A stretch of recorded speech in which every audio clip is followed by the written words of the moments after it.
السلام عليكم ورحمة الله وبركاته.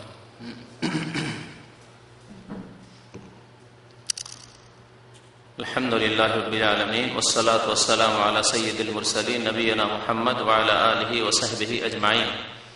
أما بعد، باب قول الله تعالى: ألم تر إلى الذين يزعمون أنهم آمنوا بما أنزل إليك وما أنزل من قبلك يريدون أن يتحاكموا إلى الطاغوت وقد أمروا أن يكفروا به ويريد الشيطان أن يضلهم ضلالا بعيدا وإذا قيل لهم تعالوا إلى ما أنزل الله وإلى الرسول رأيت المنافقين يصدون عنك صدودا فكيف إذا أصابتهم مصيبة بما قدمت أيديهم ثم جاءوك يحلفون بالله إن أردنا إلا إحسانا وتوفيقا وقوله: وإذا قيل لهم لا تفسدوا في الأرض قالوا إنما نحن مصلحون ألا إنهم هم المفسدون ولكن لا يشعرون وقوله: ولا تفسدوا في الأرض بعد إصلاحها وادعوه خوفا وطمعا إن رحمة الله قريب من المحسنين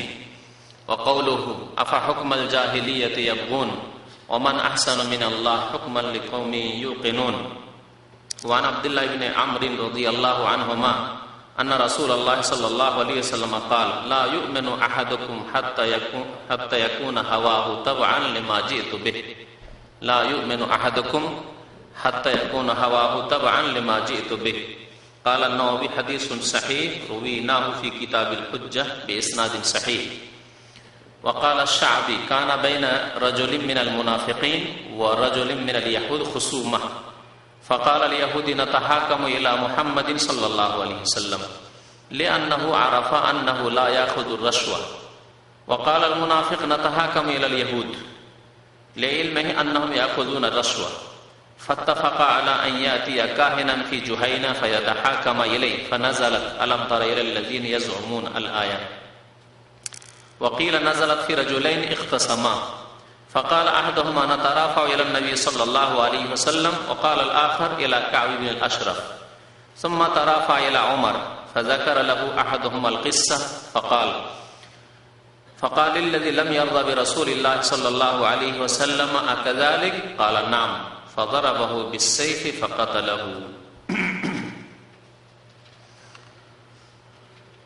মহান আল্লাহর সমস্ত প্রশংসা, দরুদ ও সালাম নাযিল হোক প্রিয় নবী মুহাম্মদুর রাসূলুল্লাহ সাল্লাল্লাহু আলাইহি ওয়াসাল্লামের উপর। আল্লাহুম্মা সাল্লি আলাইহি আল্লাহুম্মা বারিক আলাইহি। আজকের বিষয়বস্তু হচ্ছে আল্লাহ ছাড়া অন্যের বিধান মেনে চলা সম্পর্কে, অর্থাৎ মানুষের তৈরি করা বিধান, আইন কানুন, আল্লাহর বিধানকে বাদ দিয়ে মেনে নেওয়া বা তার বাস্তবায়ন করা, তা দিয়ে বিচার করা, তা দিয়ে দেশ পরিচালনা করা, তা দিয়ে কোনো সালিসের মীমাংসা করা ইত্যাদির হুকুম সম্পর্কে বিষয়টি অত্যন্ত গুরুত্বপূর্ণ বিষয়। আর আজকের মুসলিম বিশ্বের সবচাইতে বড় সমস্যা,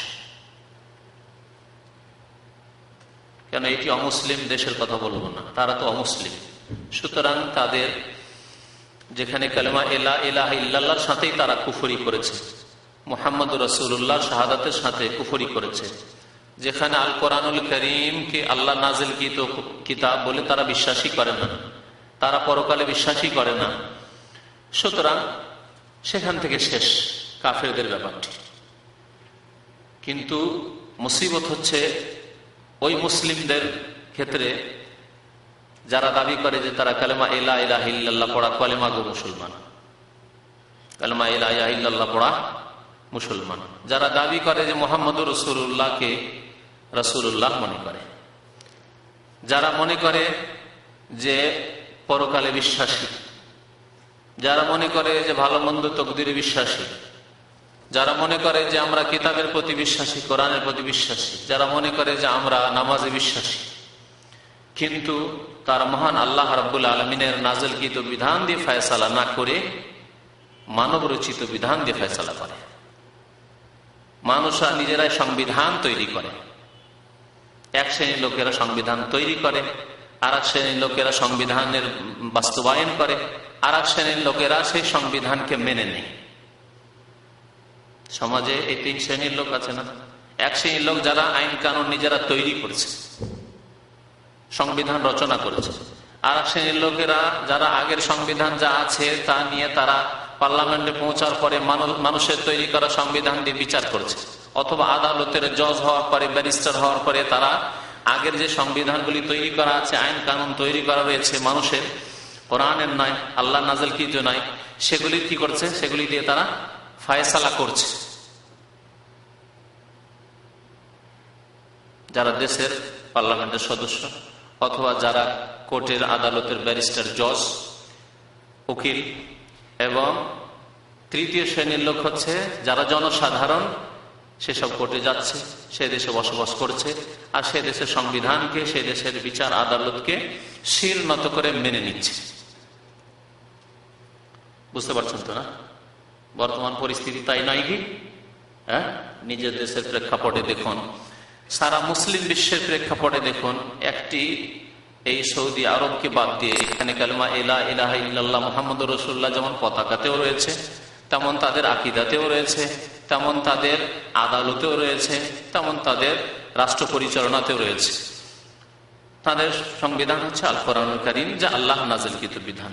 পক্ষান্তরে মুসলিম বিশ্বের সবচাইতে বড় মুসিবত হচ্ছে আজকে যে তারা মুসলিম হওয়া সত্ত্বেও, তারা নামাজের বিশ্বাসী হওয়া সত্ত্বেও, তারা পরকালে বিশ্বাসের দাবি করা সত্ত্বেও, জানি না অন্তরের কথা, কিন্তু আমরা বাহ্যিক তাই বলবো যে তারা যখন জাতিতে মুসলমান, তখন তারা এসবে বিশ্বাসী হওয়া সত্ত্বেও তারা পশ্চিমা বিধান, কাফের দেশের বিধান, বা রাশিয়ার কমিউনিজমের বিধান, বা চীনের তৈরি করা বিধান, জাপানের তৈরি করা বিধান, এক কথায় কাফেরদের তৈরি করা সংবিধান নিয়ে এসে কাফেরদের তৈরি করা মানব রচিত আইনকে তারা কি করে? বাস্তবায়িত করে। রাষ্ট্র পরিচালনার ক্ষেত্রে, আদালত পরিচালনার ক্ষেত্রে, আদালতের বিচার করার ক্ষেত্রে। এর সাথে আরো লাগিয়ে নেন, যদি এই পর্যায়ে নাও হয়, রাষ্ট্র পরিচালনার ক্ষেত্রে নাও হয়, বা আদালতের পর্যায়ে না হয়, কিন্তু আছেই, তার চাইতে ছোট ধরনের গ্রাম্য আমাদের দেশের বিচার সালিস। দেখেছেন গ্রাম্য বিচার সালিস? গ্রাম্য বিচার সালিস গুলিতেও অধিকাংশ ক্ষেত্রে মানুষের মন গড়া কি আইন কানুন দিয়ে মীমাংসা করা হয়, যাকে সামাজিক বিচার বলে। কি বলে? এটি হচ্ছে সামাজিক বিচার বা সালিস। যেখানে যেসব দেশে মুসলিম অমুসলিম বাস করে, সেখানে বিচার সালিসে কাফেরকেও ডাকা হয়, মুসলিমকেও ডাকা হয়। বিচারে যারা মীমাংসা করার জন্য, যারা বৈঠক করার জন্য যায়, গোপনে বৈঠক করে না, যে আমরা এই মীমাংসা সম্পর্কে চিন্তা করে আসে, তাতে যদি 3 জন মুসলমান থাকে বা 2 জন মুসলমান, তো 3 জন কাফের, 2 জন কাফের আছে। এবং এইসব মীমাংসায় সবকিছু দিয়ে ফয়সালা করা হয় কোরআন এবং হাদিস বাদ দিয়ে। বাড়িয়ে কথা বলছি, কোন বিচার সালিসে থেকেছেন না? জোরে বলে, শুধু মাথা ঝুঁকালে দেখতে হবে লোকেরা। বিচার সালিসে তাই হয়। আজকে থেকে প্রায় অনেকদিন আগের কথা বলছি, হয়তো সেটা ছিল 86-87-87 দিকে। একটি সালিস ছিল জেনার সালিস। তো যারা দুর্বল পক্ষ, তারা বিরাট মাদ্রাসা, সেখানকার আমি শিক্ষক ছিলাম 87। তো বেশ কিছু শিক্ষককে, তার মধ্যে আমি গেলাম, যে আলেমরা গেলে কমপক্ষে কোরআন এবং হাদিসের কথা যখন বলবে, তো আমাদের জুলম হবে না, দুর্বল পক্ষ ভাবলো, জেনার ব্যাপারটা ছিল। সেখানে যাওয়ার পরে গ্রামের মন্ডল মাতাব্বর যাদেরকে বলা হয়, আছে না মন্ডলী, ওই ইংরেজদের যুগের মন্ডলী, সর্দার আর চেয়ারম্যান মেম্বার যেগুলি, হ্যাঁ,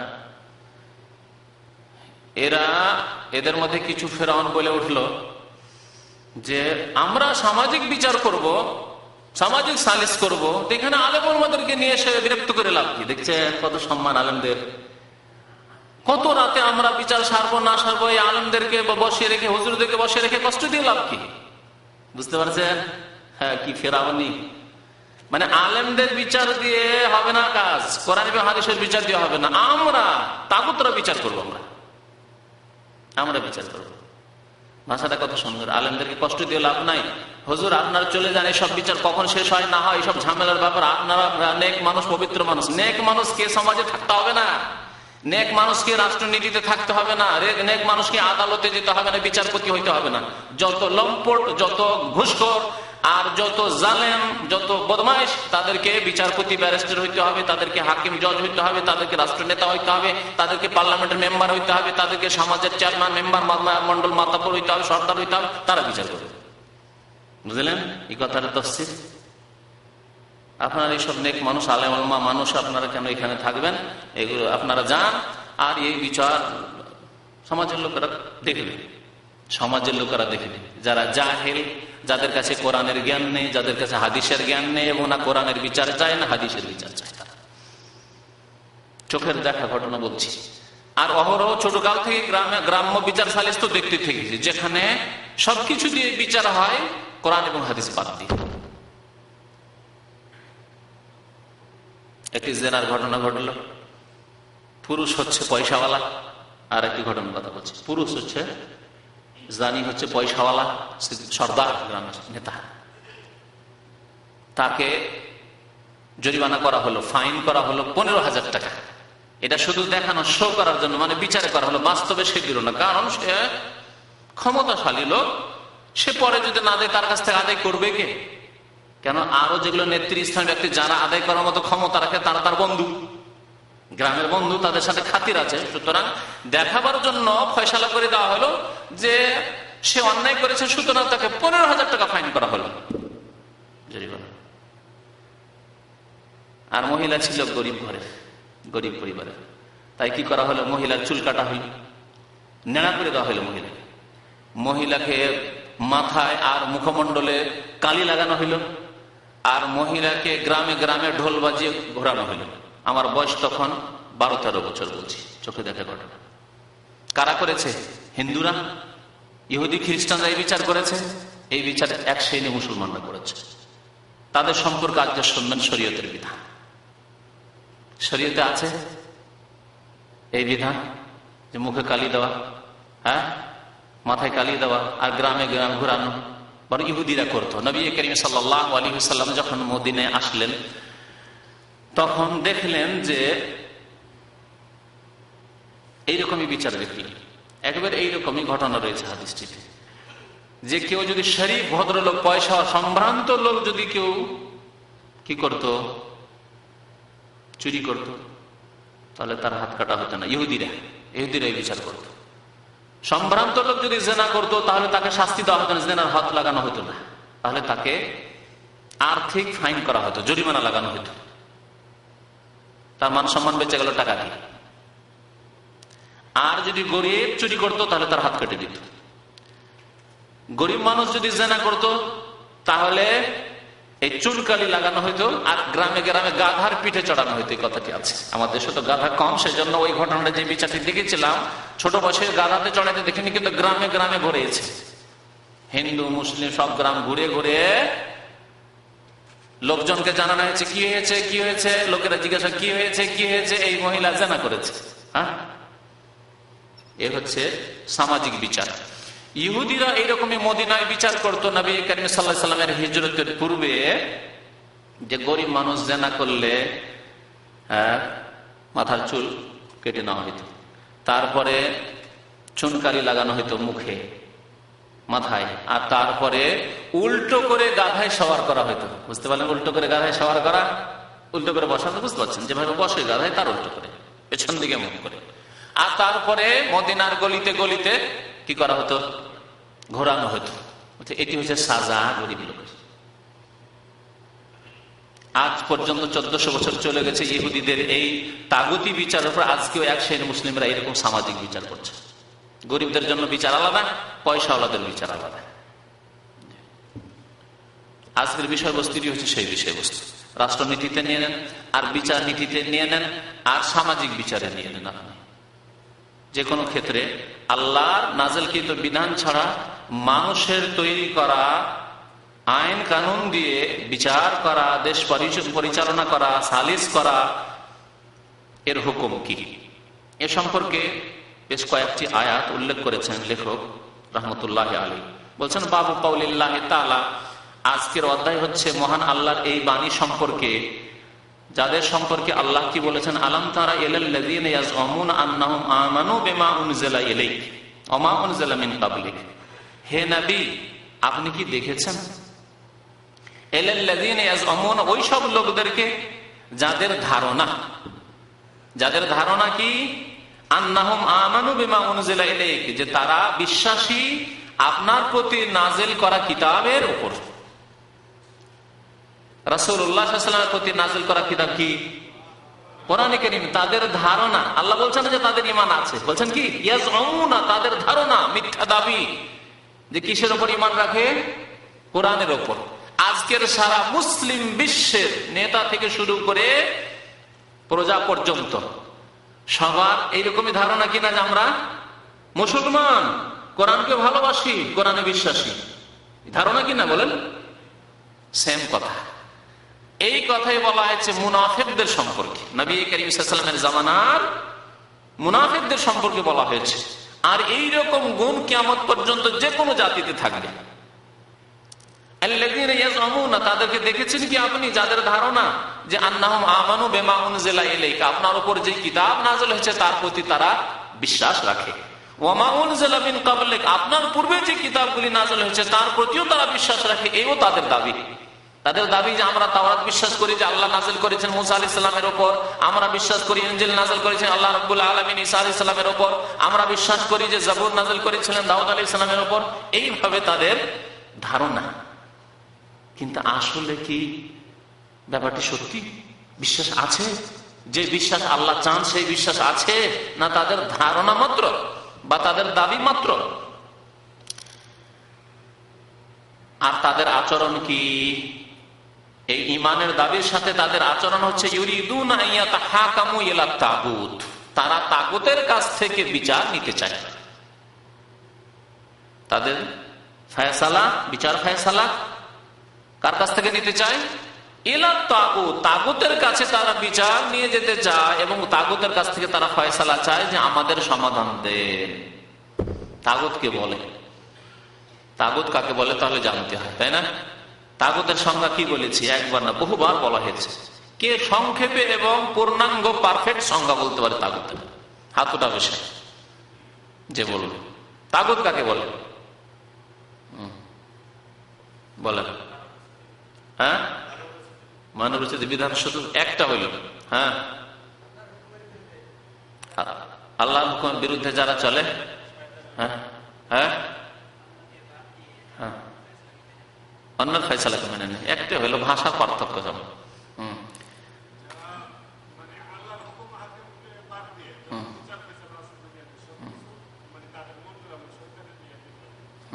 বাস একটা হলো, একটা হলো। তিনটি মূলনীতি একটি কিতাব আছে, উসুলে সালাসা আছে, তো ওর শেষ চ্যাপ্টারটা পড়ব। দেখেন আকীদায় আমরা কত দুর্বল এখনো। আকীদা শিখে শিখে কারো 5 বছর 6 বছর হয়ে যাচ্ছে ইসলামের সামনে, তারপর আমরা আকীদাকে দুর্বল, যে পারফেক্ট এখনো তাগুত বলতে পারছেন না। এটা আমাদের দেশীয় কথা যে আল মানব রচিত বিধান মানলে তাগুত হল। এটি একটি, 5টি তাগুতের একটি তাগুত হচ্ছে এই। হ্যাঁ, এটি একটি বাধা দানকারী। হ্যাঁ, 1 নম্বর তাগুত হচ্ছে ইবলিসের অনুসারী যারা। হ্যাঁ, এগুলি সব প্রকরণ। তাহলে প্রকরণগুলি স্মরণ করিয়ে দিচ্ছে, তখন একটা একটা করে বেরোচ্ছে।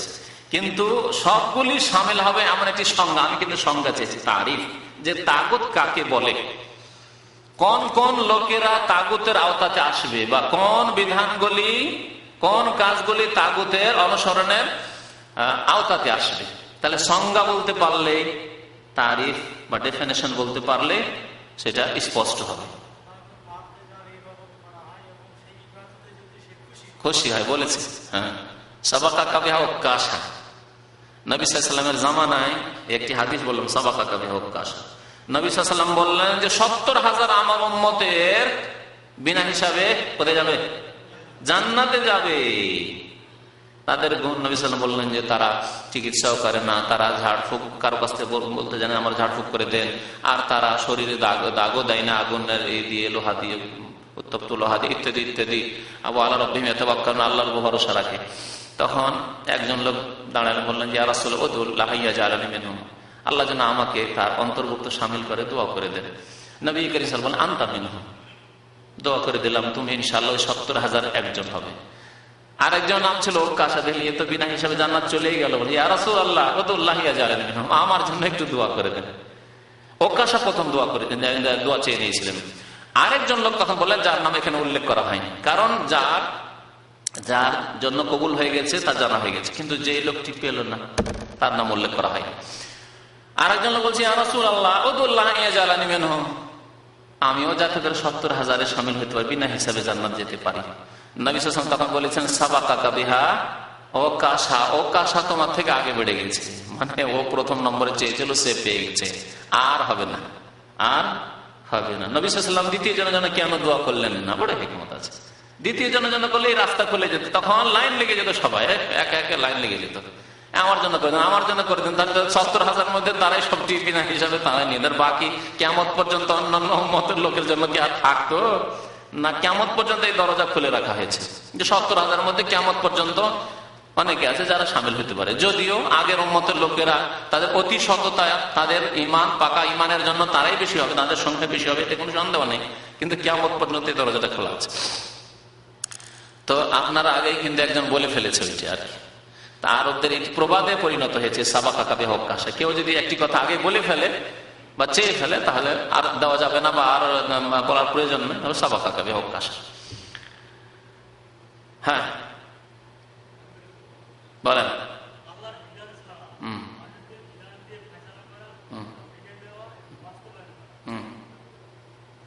এগুলো সব কিন্তু তাগুতের সংজ্ঞা হইল না। তাগুতের সংজ্ঞা শুনেন, বারবার বলা হয়েছে যার সম্পর্কে বাড়াবাড়ি করা হয়, যার সম্পর্কে বাড়াবাড়ি করা হয়। ইমাম ইবনে তাইমিয়া রাহমাতুল্লাহ আলাইহি তাগুতের সংজ্ঞা বলেছেন, তাতে সমস্ত তাগুতগুলি চলে আসবে। কুল্লু মা তাজাওয়াজা বিহিল আবদু, মানুষ যদি কারো সম্পর্কে বাড়াবাড়ি করে, সীমা লঙ্ঘন করে, তাহলে সে তাগুত। মিন মাবুদিন আও মাতবুইন আও মুতাইন, উপাসনার ক্ষেত্রে হোক, মাবুদ বানাবার ক্ষেত্রে হোক, অথবা অনুসরণের ক্ষেত্রে হোক, অথবা আনুগত্যের ক্ষেত্রে হোক। কিছুদিন আগে কিতাবুত তাওহীদের দার্সে এসেছে। আর 3টি মূলনীতি কিতাবটি দেখতে অত্যন্ত ছোট, অত্যন্ত মূল্যবান কিতাব, অবশ্যই পড়বেন সেই কিতাবটি, আর বারবার বড় মুখস্থ করবেন। এখানে সৌদি আরবে এই কিতাবটি ছোট বাচ্চাদেরকে মুখস্থ করানো হয়, যাতে আকীদা ছোট থেকে মজবুত হয়ে যায়। উসুলে সালাস, 3টি মূলনীতি।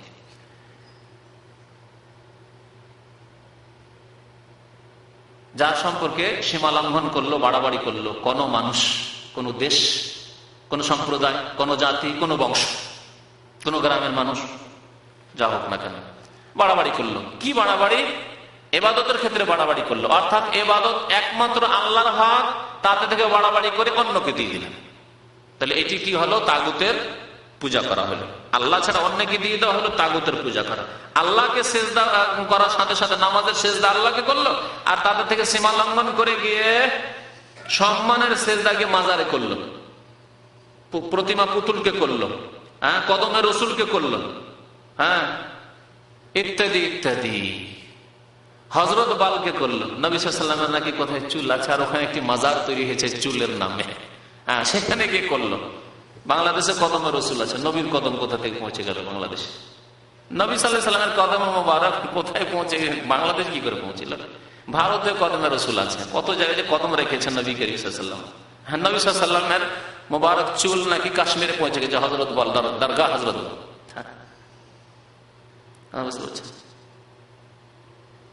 নাম দেয় যদি জিহাদে, আর হযরত বলের কাছে দোয়া করে, আল্লাহর কাছে দোয়া না করে, তো মুশরিকের আল্লাহ মদদ করবে কোত্থেকে? তো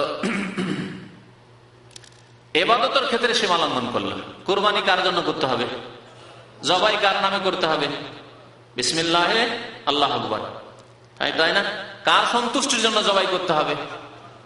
আল্লাহ সন্তুষ্টির জন্য জবাই করতে হবে না?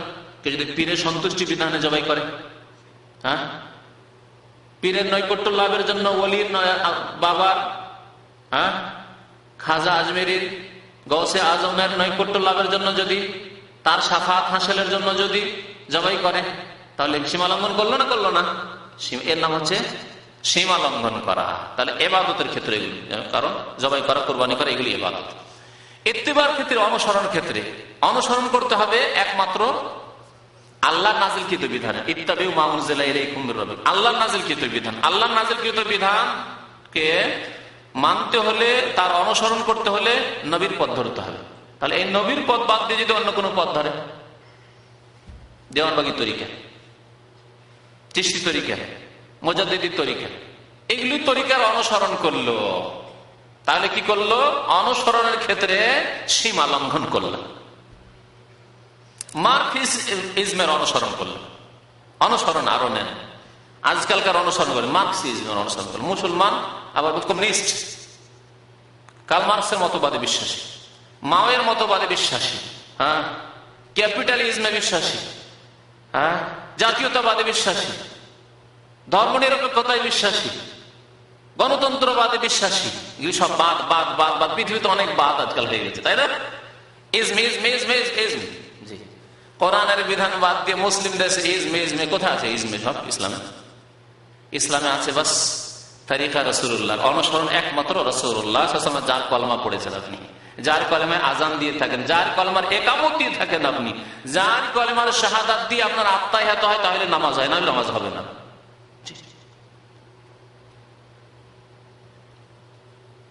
তাহলে যেই ব্যক্তি আল্লাহর নাজিলকৃত বিধান বাদ দিয়ে অনুসরণ করলো অন্য কোন তরিকার, সে সুফিয়ানা তরিকা, পীরদের তরিকায় হোক, মুরব্বিদের তরিকায় হোক, আর পশ্চিমা তরিকা হোক, আর রাশিয়া চায়নার তরিকায় হোক, যেখানকারই ইজমতবাদ হোক না কেন, সেগুলি যদি অনুসরণ করে, সেগুলিকে ফলো করে, তাহলে সে তাগুতের পূজা করলো, তাগুতের অনুসরণ করলো। আর কি বাকি থাকলো? ইতাআত বাকি, আনুগত্য, আনুগত্য করল। আনুগত্য কার করতে বলেছেন আল্লাহ রাব্বুল আলামিন? আতিউল্লাহ ওয়া আতিউর রাসূল। আল্লাহর আনুগত্য, রাসূলের আনুগত্য। আর নেতৃস্থানীয় আনুগত্য গত সপ্তাহে এই বিষয়বস্তু ছিল। নেতৃস্থানীয় ওলামাদের আনুগত্য এবং রাষ্ট্রনেতাদের আনুগত্য হইতে হবে আল্লাহ রসুলের বিধানের আওতাতে, মানে আল্লাহ এবং রসুলের কথা যদি তারা বলেন তাহলে আনুগত্য করতে হবে, না হলে আনুগত্য নেই কারণ। তাহলে এই ক্ষেত্রে যদি আল্লাহ বলেননি, রসুলও বলেননি, রসুলও করেননি সাল্লাল্লাহু আলাইহি সাল্লাম, যদি অন্য কারো আনুগত্য করা হয়, অর্থাৎ তার কথা মেনে চলা হয়, তার বিধান মেনে চলা হয়, আনুগত্য মানে মেনে চলা। সহজ ভাষায়, সহজ ভাষায় আনুগত্য মানে কি? মেনে চলা। ছেলেটি বাবার অত্যন্ত অনুগত, মানে তাবেদার, মানে মেনে চলে, যা বলে মেনে চলে, আনুগত্য। এর নাম আনুগত্য। যা আল্লাহ বলেছেন মেনে চলতে হবে, যা রসুল বলেছেন মেনে চলতে হবে। এবং আল্লাহ এবং রসুলের কথা অন্য কোনো ব্যক্তি যদি বলেন, যা বলবেন মেনে চলতে হবে, যদি আল্লাহ এবং রসুলের কথা। শর্ত হচ্ছে যদি আল্লাহ এবং রসুলের কথা হয়, তাই এর নাম হচ্ছে আনুগত্য, মেনে চলা। এই ক্ষেত্রে আল্লাহ নাযিল করেননি, রাসূলুল্লাহ সাল্লাল্লাহু আলাইহি ওয়াসাল্লাম বলেননি, যদি কারো আনুগত্য করা হয় অন্ধভাবে, যে না তিনি বড়, সুতরাং তার কথা মানতেই হবে। তাদের আইন কানুন দিয়ে দেখা যাচ্ছে তারা খুব উন্নতি করেছে, পশ্চিমারা এই জন্য উন্নতি করেছে যে তাদের আইন কানুন খুব ভালো। ধরেন উদাহরণস্বরূপ বলছি, কমিউনিজম এককালে বড় শক্তিশালী হয়েছিল এই জন্য যে তাদের আইন কানুন অত্যন্ত সুষ্ঠু এবং খুব সুন্দর। তাই তাদের আইন কানুনগুলি আমাদের দেশে নিয়ে এসে যদি দেশ পরিচালনা করি, আমাদের দেশে নিয়ে এসে যদি আমরা যদি আমাদের আদালতে ওই বিচারগুলি ওইভাবে করি, তাহলে মনে হয় আমরা উন্নতি করতে পারবো। এ হচ্ছে আনুগত্যের ক্ষেত্রে কি? সীমা লঙ্ঘন, বাড়াবাড়ি করা। বুঝতে পারলেন না? পারলেন না? ইবাদতের ক্ষেত্রে বাড়াবাড়ি করা, অনুসরণের ক্ষেত্রে বাড়াবাড়ি করা, আর আনুগত্যের ক্ষেত্রে, মেনে নেওয়ার ক্ষেত্রে বাড়াবাড়ি করা। তিনটি ক্ষেত্রে যদি কারো সম্পর্কে বাড়াবাড়ি করা হয়, সেটি হচ্ছে তাগুতের কাছে ফয়সালা নেওয়া, তাগুতের আনুগত্য করা, তাগুতের অনুসরণ করা, তাগুতের পূজা করা। বিচার ক্ষেত্রে হলে তাহাকামু ইলা তাগুত। এখানে আল্লাহ রাব্বুল আলামিন বিচারের কথা শুধু বলেছেন। কি বলছেন? ইউরিদুনা আন ইয়াতাহাকামু ইলা তাগুত, তারা তাগুতের কাছে বিচার ফয়সালা নিতে চায়। ওয়াকাদ উমিরু আন ইয়াকফুরু বিহি, অথচ তাদেরকে আদেশ করা হয়েছে তাগুতের সাথে কুফরি করার, অর্থাৎ তাগুতকে অস্বীকার করার কি করা হয়েছে? আদেশ করা হয়েছে। বরং কালেমা লা ইলাহা ইল্লাল্লাহ মুহাম্মাদুর রাসূলুল্লাহ প্রথম আদেশ হচ্ছে তাগুতকে অস্বীকার করা। কে বুঝেছেন এই কথাটি? কে আছেন যিনি বুঝেছেন যে কালেমা লা ইলাহা ইল্লাল্লাহর প্রথম আদেশ হচ্ছে তাগুতকে অস্বীকার করা? প্রথম আদেশ আল্লাহর ইবাদত করো নয়, বরং প্রথম আদেশ হচ্ছে তাগুতকে অস্বীকার করো। এটা কে বুঝাতে পারবেন? হ্যাঁ,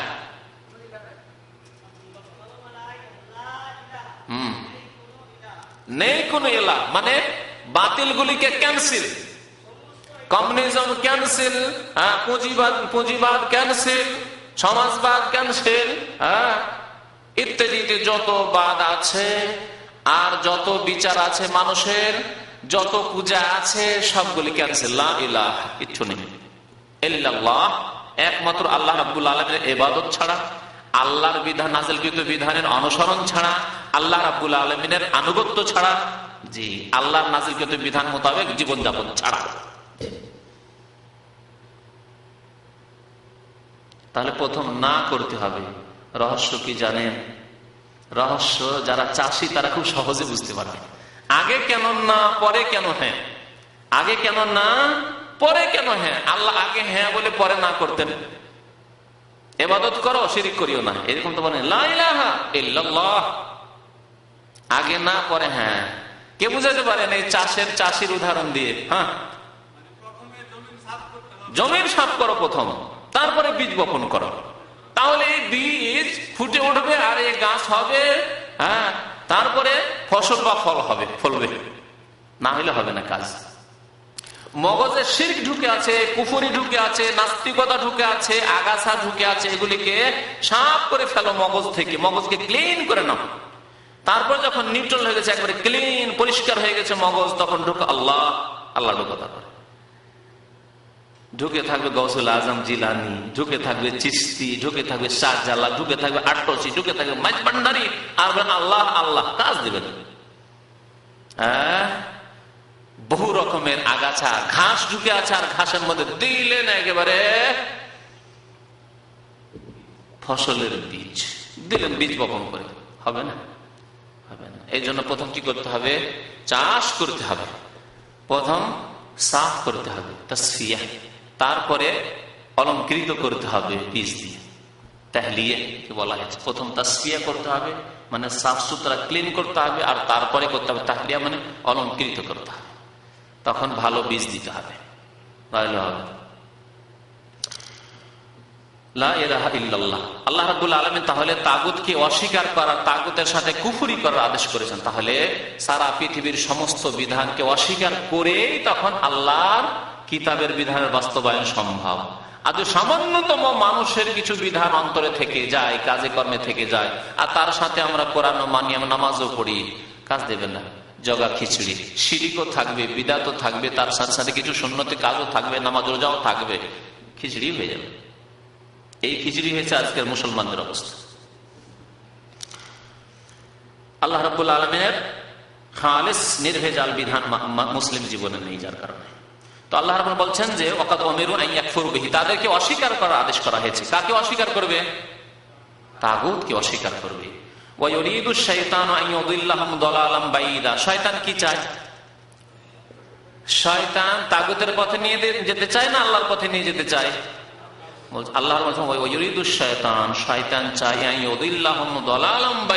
তাদেরকে পথভ্রষ্ট করে সুদূর বিভ্রান্তিতে নিয়ে যেতে চায়।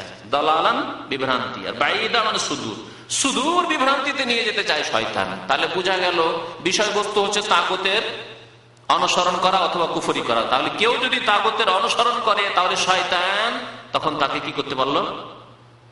গ্রাস করে নিতে পারলো। আর শয়তান তাকে কোথায় নিয়ে যাবে? সুদূর গুমরাহিতে, সুদূর বিভ্রান্তিতে। যেমন তোমার বিভ্রান্তিতে থাকবে না, সুদূর বিভ্রান্তিতে পৌঁছে যাবে যারা মানব রচিত বিধান, তাগুতের অনুসরণ, তাগুতের আনুগত্য, তাগুতের ইবাদত দাসত্ব করবে। ওয়াইদা কিলা লাহুম তাআলাউ ইলা মা আনজালাল্লাহু ইলা রাসূল, তাদেরকে বলা হইতো, মুনাফিকদের প্রসঙ্গে আল্লাহ বলেছে। তাহলে এটি হচ্ছে মুনাফিকি গুণ, আল্লাহর বিধানের সাথে সাথে তাগুতের কথাও মেনে চলা, তাগুতের বিধানও মেনে চলা। দুই ভাগে ভাগ করা। বিশেষ করে আজকালকার যুগে ধর্ম নিরপেক্ষতার কথা বলি, যারা ধর্ম নিরপেক্ষতায় বিশ্বাসী তারা দুই রকমের। একরকম বলছে যে এসব ধর্মকর্মের প্রয়োজন নেই, কোনো প্রয়োজন নেই, যেটা নাস্তিকতা। আর একটি হচ্ছে যে না, ধর্ম আছে কিন্তু ব্যক্তি জীবনে। তাদের হালকাটিও বড় কুফরি, তাদের হালকা যেটি ধর্ম নিরপেক্ষতা সেটি বড় কুফরি। কি ধর্ম আছে কিন্তু কোন জীবনে? ব্যক্তি জীবনে। তারা বলছে মানুষের কয়েকটি জীবন, ব্যক্তি জীবন, পারিবারিক জীবন, সামাজিক জীবন, রাষ্ট্রনীতি, অর্থনীতি। অর্থনীতিতে ইসলামের কথা, ধর্মের কথা বলবে না। রাষ্ট্রনীতিতে, রাষ্ট্র পরিচালনার ক্ষেত্রে ওইসব ধর্মের কথা বলবে না। পার্লামেন্টে এসে খবরদার ধর্মের কথা উঠাবে না, আদালতে এসে ধর্মের কথা উঠাবে না, ব্যাংকে এসে বলবে না ধর্মের কথা, হালাল আর হারাম, জায়েজ না না জায়েজ, এসব কথা বলবে না। ব্যবসা বাণিজ্যের ক্ষেত্রে এই ব্যবসা করা যাবে না, যাবে না, ঠিক না ভুল, এসব কথা বলবে না। এটি সুদ, এটি সুদ নয়, সুদ মুক্ত, সুদযুক্ত, এইসব কথাবার্তা বলবে না। এর নাম হচ্ছে ধর্ম নিরপেক্ষতা। ব্যক্তি জীবনে তুমি নামাজ পড়ো, কেন? তোমার নামাজ পড়ার ব্যাপারটা তোমার। রমজান এসেছে, ব্যক্তি জীবনে তুমি রোজা রাখো, রোজা রাখা তোমার ব্যাপার, তুমি তোমার ইবাদতবন্দি করো। পয়সা আছে, দান খয়রাত করতে যাও, মসজিদ মাদ্রাসা করে দিতে যাও, করো, এটা তোমার ব্যক্তি জীবনের কাজ, করো এটা। তাহলে এই ধর্ম নিরপেক্ষতা ইসলামকে ব্যক্তি সামান্য একটি ক্ষেত্রে সীমিত করে দিয়েছে, আর অন্য ক্ষেত্রে ইসলামকে অস্বীকার করেছে। ইসলামকে অস্বীকার করেছে। এই ইসলামকে অস্বীকার করার নাম হচ্ছে বড় কুফর। কুফর একবার। এই ধর্ম নিরপেক্ষতাকে ভালো করে বুঝছেন। আমাদের ধর্ম নিরপেক্ষতা, ধর্ম নিরপেক্ষতা, আমরা ধর্ম নিরপেক্ষতায় বিশ্বাসী, এসব কথাবার্তা খুব শুনেন, কত বড় কুফরি চিনতে পারেন। যে ব্যক্তি ধর্ম নিরপেক্ষতায় বিশ্বাসী সে ইসলামের কথা তার ব্যক্তি জীবনের বাইরে কোথাও বলতে পারবে না। এমনকি তার পারিবারিক জীবনে তার স্ত্রীকে চাপ সৃষ্টি করতে পারবে না যে তুমি পর্দা করো। তার ব্যক্তি স্বাধীনতা রয়েছে, তুমি তোমার কাজ করো, তুমি পর্দা করো। গিয়ে খুব পর্দা করার শখ রয়েছে, তুমি স্বামী, তুমি পর্দা করো, তোমার স্ত্রীকে জবরদস্তি পর্দা করে দিতে পারবে না।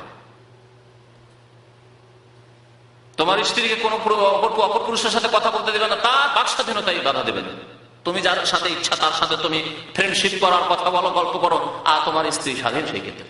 জি, তাহলে পারিবারিক জীবনেও ইসলামের কথা বলতে পারবে না তুমি। এর নাম হচ্ছে ধর্ম নিরপেক্ষতা, যা আমাদের দেশের মানুষরা বড় অজ্ঞতার কারণে না বুঝে হই হই হই হই হই হই করে তাদের পেছনে ছুটে। তো শয়তান সুদূর গুমরাহিতে নিয়ে যেতে চায়। এগুলি হচ্ছে সুদূর গুমরাহি। তাদেরকে যখন বলা হইতো কি, ওয়াইদা কিল লাহুম তাআলা ইলা মা আনজালাল্লাহ, এসো সেই দিকে যা আল্লাহ নাজিল করেছেন, অর্থাৎ আল্লাহর নাজিলকৃত বিধানের দিকে এসো। কোরআনের বিধান মেনে নাও ব্যক্তি জীবনে, কোরআনের বিধান মেনে নাও পারিবারিক জীবনে, কোরআনের বিধান মেনে নাও অর্থনীতিতে, কোরআনের বিধান মেনে নাও সামাজিক জীবনে, কোরআনের বিধান মেনে নাও রাষ্ট্রীয় জীবনে, সব ক্ষেত্রে, সার্বিক ক্ষেত্রে উদখুলু ফিস সিলমি কাফা, পুরোপুরি ইসলামে প্রবেশ করো। যখন তাদেরকে বলা হয় তাআলাউ ইলা মা আনজালাল্লাহু ওয়া ইলার রাসূল, আল্লাহর পক্ষ থেকে যা নাযিল করেছেন, ওয়া ইলা রাসূল, রাসূলের দিকে যা নাযিল হয়েছে, এই দিকে এসো, মেনে নাও। তখন যারা মুনাফিক, যাদের অন্তরে কপটতা আছে, যারা ইসলাম মানতে চায় না, রাআইতাল মুনাফিকিন, মুনাফিকদেরকে তুমি দেখতে পাবে হে মুহাম্মদ সাল্লাল্লাহু আলাইহি সাল্লাম, কি অবস্থায় দেখতে পাবে? ইয়াসুদ্দুনা আনকা সুদুদা, আপনার থেকে বিচ্ছিন্ন হয়ে কি হতে চায়? সরে যেতে চায়। ইয়াসুদ্দুনা মানে সরে যাওয়া, বিচ্ছিন্ন হয়ে সরে যেতে চায়, মানতে চায় না। আজকাল আমাদের কলেজ ইউনিভার্সিটির শিক্ষিত বহু লোককে বলতে শোনা যায়, আমি নিজের চোখে এক হেডমাস্টারকে দেখি, হাই স্কুল উচ্চ মাধ্যমিকের হেডমাস্টার, তার বাবা খুব পরহেজগার লোক, দাড়িওয়ালা মুসলমান, আর খুব পরহেজগার লোক, মানে আমাদের দেশীয় ভাষায় যে পরহেজগার হওয়ার জন্য যা টুপি, দাড়ি, 5 ওয়াক্ত নামাজ, সবসময় মসজিদ, পরহেজগার। তার ছেলে 1 ওয়াক্ত নামাজ পড়ে না, এমনকি জুমা পর্যন্ত পড়ে না, হেডমাস্টার হয়ে গেছে, আবার নামাজ রোজার কি প্রয়োজন? আমাদের দেশে তো এরকমই ধারণা ধর্ম সম্পর্কে। তো সেই একজন ভালো আলেম মুরব্বী সেই মজলিসে হাজির, সেই মুরব্বী বলছে, আমার ছেলে শিক্ষিত হেডমাস্টার, তাকে একটু নসিহত করেন, মৌলানা সাহেব, হুজুর একটু নসিহত করেন যাতে করে নামাজটা পড়ে। হুজুর তখন শুরু করলেন একটু নসিহত করতে তার বাবার কথা শুনে, আর এই মাস্টার সাহেবের বক্তব্য শুনে। দেখুন, নামাজটি আমার ব্যক্তি ব্যাপার, সুতরাং আমার ব্যক্তি জীবন সম্পর্কে ইন্টারফেয়ার না করাই ভালো। আপনাদের এই ক্ষেত্রে কিছু না বলাই ভালো, এটা আমার নিজস্ব ব্যাপার। জি, তার নামাজ নিজস্ব ব্যাপার, তার মানে সে ধর্ম নিরপেক্ষতায় বিশ্বাসী। আমি নামাজ পড়লাম নাই পড়লাম, তুমি তোমার নামাজ পড়ো, আমাকে কেন বলবে? আল্লাহ তা বলেছেন না? বলেছে জামাত করে নামাজ পড়তে হবে, মুসলমান থাকলে নামাজ পড়তে হবে, জামাত কায়েম করতে হবে, মসজিদ কায়েম করতে হবে, ওয়ারকাউ মা'আর রাকিন। হ্যাঁ, তাহলে ব্যক্তি জীবনের শুধু ইবাদত নামাজ কখনো না। যে ব্যক্তি নামাজ না পড়বে তার বিরুদ্ধে ইসলামিক রাষ্ট্রের দায়িত্ব হচ্ছে, ফরজ দায়িত্ব, তার বিরুদ্ধে যে ইসলামিক শরীয়তি বিচার রয়েছে সেই বিচার করতে হবে। আর সবচেয়ে হালকা বিচার, ইমাম আবু হানিফা রাহমাতুল্লাহ আলাইহির মত, এটি হচ্ছে সবচেয়ে হালকা বিচার বেনামাজির, যে তাকে জেলে বন্দী করো অতদিন পর্যন্ত যতদিন পর্যন্ত সে তওবা করে, খালেস তওবা করে নামাজি না হয়ে যাবে, আর না হলে সে জেলে মরে যাক, তার মরা লাশ বেরোবে, তখন নিয়ে গিয়ে তাকে এমনি পুঁতে দাও। এটি হালকা। বাকি 3 আইম্মা কেরাম রাহমাতুল্লাহ আলাইহিম আজমাইনের ফতোয়া হচ্ছে যে তার শাস্তি হচ্ছে হয় তওবা, তওবার একটা সুযোগ দাও তাকে, নামাজ পড়েনি তওবার সুযোগে তওবা করে নামাজ শুরু করুক, আর না হলে তাকে হত্যা করা ইসলামিক সরকারের ফরজ। কোথায় আছে মুসলমানরা যাদের 95-98% লোক নামাজ পড়ে না? তাহলে মুনাফিকরা কি করে? আল্লাহ এবং রসুলের বিধানের কথা বলে ইয়াসুদ্দুনা আনকা সুদুদা, হে নবী আপনার থেকে তারা বিচ্ছিন্ন হয়ে দূরে সরে যেতে চায়। ফাকাইফা ইযা আসাবাতহুম মুসিবাতুন বিমা কাদ্দামাত আইদিহিম, তাদের কৃত কার্যের কারণে, তাদের অপকর্মের কারণে, বিমা কাদ্দামাত আইদিহিম মানে তাদের পাপের কারণে, তাদের কৃত কর্মের কারণে যখন তাদের উপর মুসিবত আপতিত হয়, অন্যায় কাজ করলো আর বিপদ আপদ আসলো, বালা মুসিবত, সে বালা মুসিবত আকাশ থেকেও হতে পারে, জমিনের নিচে থেকেও হতে পারে, আর অন্য কোন জালেম দলের পক্ষ থেকে হইতে পারে, অন্য কোন জাতির পক্ষ থেকে হইতে পারে। আযাব তো বিভিন্ন রকমের, বা আপনার স্বাস্থ্যগত কোনো বিপদ আপদ আসতে পারে। যখন কোনো মুসিবত আপতিত হয় তাদের পাপাচারের কারণে,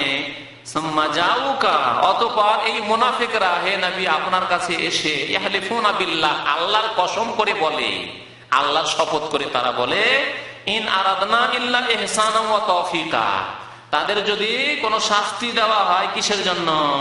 কিছু মানলো কিছু মানলো না, তাগুতের কথা মানলো, সেই জন্য তাদের শাস্তি দেওয়া হইলো, শাস্তির আদেশ হয়ে গেল। তখন তারা এসে বলে, ইয়া রাসূলুল্লাহ কসম করে বলছি আমাদের উদ্দেশ্য তো ভালো ছিল, আমাদের উদ্দেশ্য ভালো। নবী সাল্লাল্লাহু আলাইহি ওয়াসাল্লামের জামানায় মুনাফিকরা এরকম করত, তাগুতের অনুসরণ করত, অর্থাৎ শরীয়ত বিরোধী কাজ, মানুষের কথা মানত কিন্তু আল্লাহ নাজিলকৃত বিধান কোন ক্ষেত্রে মানত না। আর যদি কোনো মুসিবত এসে গেল মানে তাদের ওপর পানিশমেন্টের আদেশ চলে আসলো, তখন তারা কি বলতো?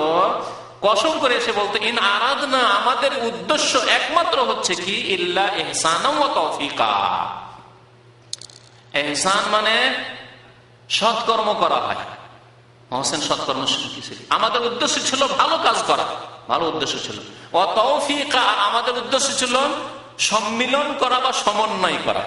তাওফীকা সমন্বয় করা উদ্দেশ্য হচ্ছে, সমন্বয় করা বুঝেন মানে একেবারে একদিকে না থেকে এটাও কাছে নিয়ে আসলাম, এটাকেও কাছে নিয়ে আসলাম, দুটিকে কাছে নিয়ে এসে দুটো সমন্বয় করে মধ্যমধ্যে একটা চলা চেষ্টা করলাম, যাতে এরাও খুশি থাকে এরাও খুশি থাকে। সমন্বয় করা বিধানের ক্ষেত্রে সমন্বয়। আজকের বাস্তবে আপনাকে বোঝাচ্ছি, মুসলিম কিন্তু অন্যান্য বাদে বিশ্বাসী বা মানব রচিত বিধান দিয়ে ফয়সালা করছে, দেশ পরিচালনা করছে, তাদেরকে যদি বলা হয় যে মুসলিম দেশ যেখানে 90-95% মুসলিম, সেখানে ইসলামিক শাসন কেন আসছে না, ইসলামিক শাসন ব্যবস্থা কেন চালু করা হচ্ছে না, তখন তারা বলে দেখো আমরা এত মসজিদ তৈরি করে দিচ্ছি, মসজিদের খেদমত করছি, এতগুলি ইসলামী প্রতিষ্ঠান, দেখো এত আলিয়া মাদ্রাসা, কত হাজার হাজার বাংলাদেশে আলিয়া মাদ্রাসা আছে, আর কত কত আলেম হুজুরদেরকে আমরা চাকরি দিচ্ছি, ইমামদেরকে আমরা ভর্তুকি দিচ্ছি বা ইত্যাদি বেতন দিচ্ছি, এসবও করছি আমরা। আর আমাদের উপর কাফিরদের পক্ষ থেকে একটা চাপ রয়েছে, যেই চাপের মুখে আমাদেরকে অনেক কিছু মেনে নিতে হচ্ছে। অথবা আমরা যদি যদি ইসলামিক আইন চালু করি, যদি বিনা সুদি যদি ব্যাংক চালু করি, তাহলে আমাদের বিভিন্ন রকমের সমস্যা হতে পারে। সুতরাং সেই সমস্যাগুলিকে এড়ানোর জন্য আর আমরা এদিকটাও খেয়াল রাখছি, এই জন্য সুদী ব্যাংক আছে, আর আমরা ইসলামী ব্যাংক সুযোগ দিচ্ছি, তারা ওইভাবে করছে। আর এই সুদী ব্যাংক রাখতে হবে, না হলে আমাদের চলা মুশকিল আন্তর্জাতিক ক্ষেত্রে। এটা হচ্ছে বাস্তব একটি দৃষ্টান্ত। কিসের? এই মুনাফিকদের এই কথা।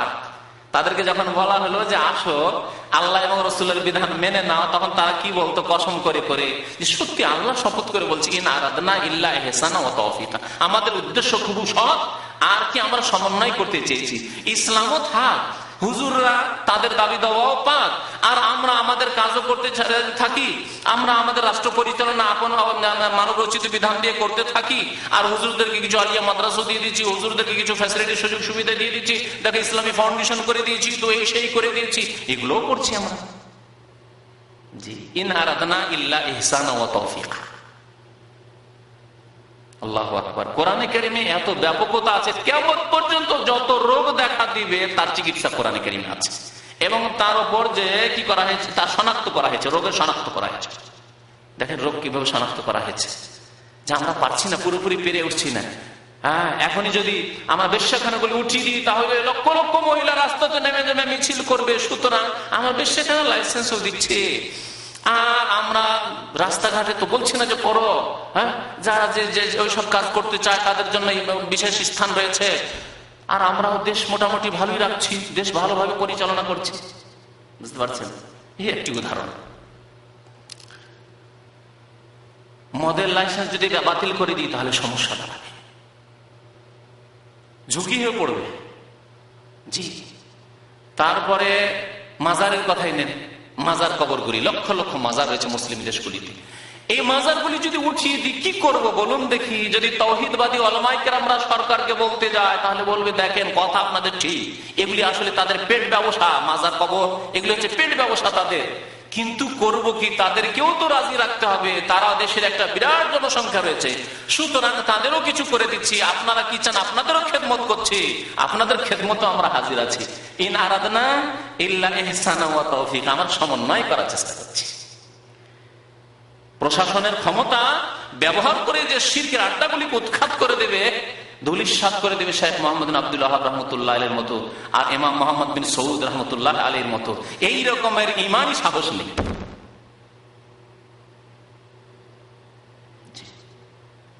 ইন আরাদনা ইল্লা ইহসানা ওয়া তাওফীক, কার কথা এটি? যারা বলেছিল আমরা সমন্বয় করতে চাই, সব দিকে তাল দিয়ে সবটাই ঠিক রাখতে চাই, না হলে আমরা সমস্যায় পড়ে যাব, আমাদের মুশকিল হয়ে পড়বে, আমাদেরকে কি এত একবারে সংকটে ফেলতে চাইছেন আপনারা? এসব কথা কার? মুনাফিকদের কথা। ভালো করে দেখে নেন। জি, রাআইতাল মুনাফিকিন, আল্লাহ রাব্বুল মুনাফিকদের কথা বলছেন। দ্বিতীয় আয়াত, এই আয়াত হলো সূরা নিসার 60 নম্বর আয়াত থেকে 62 পর্যন্ত, তাই না? হ্যাঁ, 62-63 পর্যন্ত।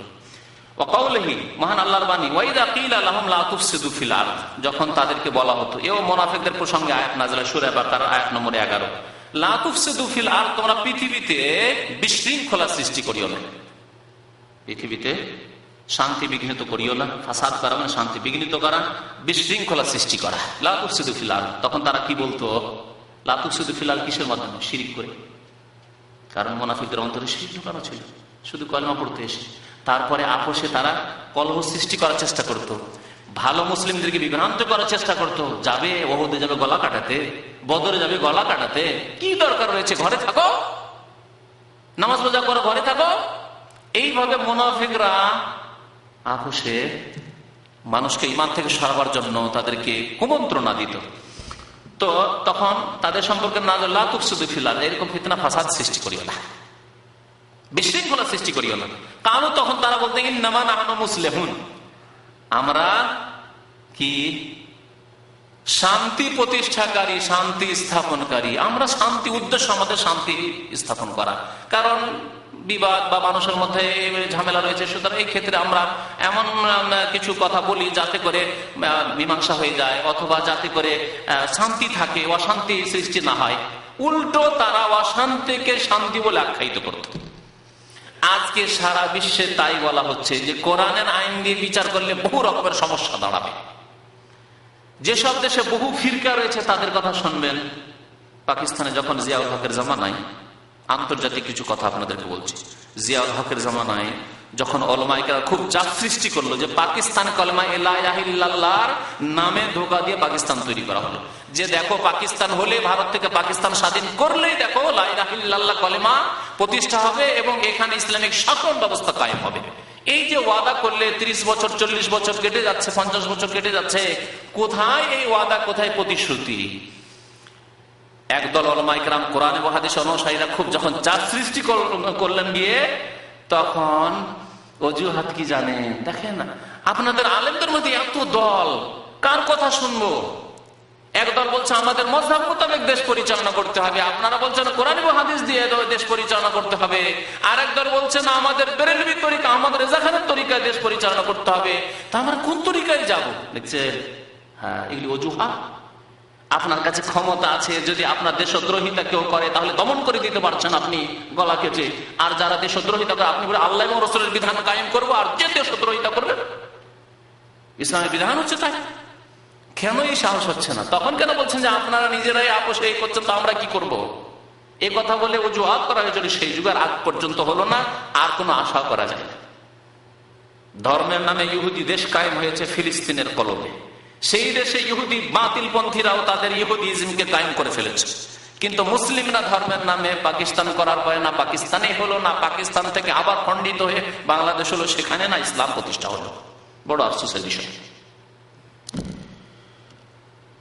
আল্লাহ রাব্বুল আলামিন আরো একটি আয়াতে বলছেন যে ওয়ালা তুফসিদু ফিল আরদি বাদা ইসলাহিহা, তোমরা পৃথিবীতে বিশৃঙ্খলা সৃষ্টি করিও না শান্তি স্থাপিত হওয়ার পরে।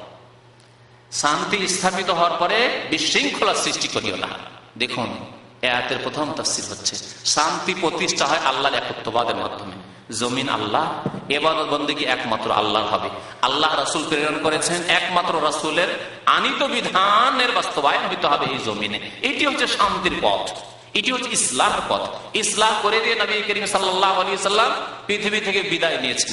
আর এই অবস্থায় সাহাবায়ে কেরামদেরকে শান্তির অবস্থায় ছেড়ে গেছে। ওয়ালা তুফসিদু ফিল আরদি, পৃথিবীতে তোমরা বিপর্যয় সৃষ্টি করিও না, বিশৃঙ্খলা সৃষ্টি করিও না, বাদা ইসলাহিহা, জমিনে শান্তি, তাওহীদ, একত্ববাদ, নবীর সুন্নাত প্রতিষ্ঠিত হয়ে যাওয়ার পরে, ইসলামিক রাষ্ট্র কায়েম হয়ে যাওয়ার পরে, খেলাফত ইসলামিয়া কায়েম হয়ে যাওয়ার পরে মানব রচিত বিধান এনে ছিন্ন ভিন্ন করিও না। ওয়ালা তুফসিদু ফিল আরদি বাদা ইসলাহিহা ওয়াদউহু খাওফান ওয়া তামাআ, এবং আল্লাহকে ডাকো, আহ্বান করো ভয়ের সাথে, ভীতির সাথে, ওয়া তামাআন, আশার সাথে। এ সম্পর্কে একটি বিষয়বস্তু এর আগে কিছুদিন আগে আলোচনা হয়েছে যে আল্লাহকে ডাকতে হবে দুইটি নিয়ে, অন্তরে দুইটি কথা থাকবে। কি? ভয়ও থাকবে আল্লাহকে বলে, আর আশাও থাকবে। ভয় থাকবে কিসে? যে পাপ করলে আল্লাহ ধরে ফেলবেন, আল্লাহর আযাব আসবে, গজব আসবে। আর আশা যে আল্লাহ যে যুগে ইবাদত বন্দেগী করছে, আল্লাহ ফরজ আদায় করছি, ওয়াজিব আদায় করছি, সুন্নাত আদায় করছি, তোমার মতো হারাম থেকে বাঁচছি আল্লাহ, আর তোমার অসন্তুষ্টির কাজ জেনে শুনে করি না, সুতরাং আল্লাহ তোমার কাছে তোমার রহমতের আশাবাদী, তোমার জান্নাতের আশাবাদী, জি, দুনিয়া এবং আখিরাতের সুখের আশাবাদী। তাহলে আশাও রাখতে হবে আল্লাহর কাছে ভালো কাজ করে, আর নিরাশ হতে হবে না। ঠিক তেমনি গুনাহ যাতে না হয় এই জন্য ভয় রাখতে হবে যে গুনাহ হলে আল্লাহ ধরে ফেলবেন। মানুষের সংশোধন কখন হবে? এই দুইটি ব্যালেন্স যখন ঠিক থাকবে। গাড়ির চাকা যদি দুদিকে ঠিক থাকে তাহলে না গাড়ি ঠিক চলবে। আর যদি চাকা গাড়ির দুটি ঠিক না থাকে, একটা পাঞ্চার থাকে, একটা পাঞ্চার, ডান দিকের চাকা পাঞ্চার আছে, বাম দিকের চাকা পাঞ্চার, আর খুব সুন্দর আপনি ড্রাইভার, ভালো ড্রাইভিং করছেন, গাড়ি কোন দিকে যাবে? যাবে না, সোজা গাড়ি যাবে না আপনার। তো মুমিনের অন্তরে দুটো যদি না থাকে, খৌফ এবং তামা, ভয়ও থাকতে হবে আল্লাহ এবং আশাও থাকতে হবে। আমরা ছোটখালা আব্বার কাছে, মায়ের কাছে দুটোই তো রাখতাম নাকি? এখন না হয় শক্তিশালী হয়ে গেছেন, কিন্তু ছোটতে তো ছোট ছেলে মা বাবার কাছে দুটোই আশা রাখে, আদরও থাকে, আদরের আশা রাখে যে আম্মা আব্বা আদর করবেন, স্নেহ করবেন, তারা ভালো করে যত্ন করে খাওয়াবেন। না খেয়ে ছেলে ঘুমিয়ে গেছে, তারপরে কত কষ্ট করে উঠিয়ে মুখে উঠিয়ে খাওয়াচ্ছে। হয় নাকি এরকম? আর হয় নাকি আপনার ছেলেদের, আপনার স্ত্রী করেন, আপনি করেন? অবশ্যই। এটি হচ্ছে আদর, স্নেহ। এই আশা আছে আব্বা আম্মার কাছে, আমি ঘুমিয়ে গেলে চিন্তা নেই, উঠিয়ে খাওয়াবে। এখন কেউ খাওয়াবে? এখন যদি গিয়ে ঘুমিয়ে যান, আছে কেউ উঠাবে, খাওয়াবে? আল্লাহু আকবার। এই আদর সম্মান স্নেহ বাবা মায়ের কাছ থেকে আমরা ছোটকালে পেয়েছি, কিন্তু তার সাথে ভয়ও থাকতো যে উল্টো পাল্টা যদি কাজ করি, দুষ্টামি করি, দিবে মায়ের খেতে হবে আজকে। ভয় থাকতো তাহলে অন্তরে, দুটোই থাকতে হবে, ভয়ও থাকতে হবে আর আশাও থাকতে হবে। জি, ব্যালেন্স ঠিক থাকবে তাহলে। আর এমন বাবা যদি হন, মা হন, অনেকে আছে না লাগে অযোগ্য বাবা মা, শুধু আদরই করতে থাকে, স্নেহই করতে থাকে, আর ভুল হলে সংশোধন করে না, আদব দেয় না, তাহলে ব্যালেন্স নেই। একটা চাকা আছে আর এক চাকা নেই। আরেক শ্রেণীর বাবা মা, অভিভাবক আছে, শুধু আদবই দিতে থাকে, আদবই দিতে থাকে, আদবই দিতে থাকে, স্নেহ নেই। হ্যাঁ, এইরকমও হবে না, তাহলে আর এক চাকা নেই, ছেলে মানুষ হবে না। কিন্তু ছেলের মধ্যে ছোট থেকে কি হবে? বিদ্রোহের মেজাজ তৈরি হবে। বিদ্রোহ বুঝতে না, বাগাওয়াত যেটাকে বলা হয়, সীমা লঙ্ঘন আর করা যাবে না। কখন একটু সাবালক হবো যে একেবারে ফুল ফ্রি হবো, আর গ্রামের বাড়ি থেকে ঢাকা পালিয়ে যাবো, চিটাগাং পালিয়ে যাবো, কোথাও গিয়ে কাজ করবো, এরকম অনেক ছেলে পালিয়ে যায় না? 14 বছর, 15 বছর, 16 বছরের ছেলে যে উদা হয়ে যায় নির্যাতনের উদ্দেশ্য করবেন না। তাহলে ঠিক রাখতে হবে দুটো, যাতে করে আপনাকে বলে ভয়ও থাকে যে আদব কায়দা শেখায়, আর এটিও আশা থাকে যে আব্বা আম্মা আদর স্নেহ করে। দুটোই দিতে হবে। আল্লাহ রাব্বুল আলামিনের ক্ষেত্রে আল্লাহ রাব্বুল তাই বলছেন, ওয়াদউহু খাওফান ওয়া তামা, আল্লাহর কাছে দোয়া করো ভয়ের সাথে এবং আশার সাথে। ইন্না রাহমাতাল্লাহি কারীবুম মিনাল মুহসিনিন, নিশ্চয় আল্লাহর রহমত কার সন্নিকটে? মুহসিনিনের, সৎকর্মশীলদের সন্নিকটে। তাহলে আল্লাহর রহমত ছাড়া জান্নাত পাওয়া যাবে না, আল্লাহর রহমত ছাড়া কবরের আযাব দূর হবে না, আল্লাহর রহমত ছাড়া দুনিয়া আখিরাতে শান্তি পাওয়া যাবে না। কিন্তু রহমত কখন হাসিল হবে? শুধু আশা করলে হবে কি? কি করতে হবে? মুহসিনিন হইতে হবে, সৎকর্মশীল হইতে হবে। সৎকর্ম করেন, তারপরে আল্লাহর কাছে আশা করেন, আল্লাহ আমি যতটুকু পেরেছি করেছি, আল্লাহ বাকি তোমার রহমতের আশাবাদী, আল্লাহ তোমার রহমত ছাড়া আমার নাজাত হইতে পারে না, মুক্তি হইতে পারে না। আল্লাহ জি, ইন্না রাহমাতাল্লাহি কারীবুম মিনাল মুহসিনিন, সূরা আরাফ আয়াত নম্বর 56। ওয়া কওলি, মহান আল্লাহর বাণী। আরো আল্লাহ রাব্বুল বলছেন, আফা হুকমাল জাহিলিয়াতি ইয়াবগুন, তারা অজ্ঞতার যুগে, জাহিলিয়াত মানে অজ্ঞতার যুগ। জাহিলি যুগ কোন যুগকে বলা হয় বলুন তো দেখি? হ্যাঁ, ইসলাম আসার পূর্বের যুগকে বলা হয়েছে জাহিলি যুগ, কারণ সেই যুগটি কি ছিল? অশিক্ষিত লোকদের ছিল, সেই জন্য কি শিরক কুফরির যুগ ছিল, সেই জন্য সারা বিশ্বে কুফরি আর শিরক বিরাজ করছিল।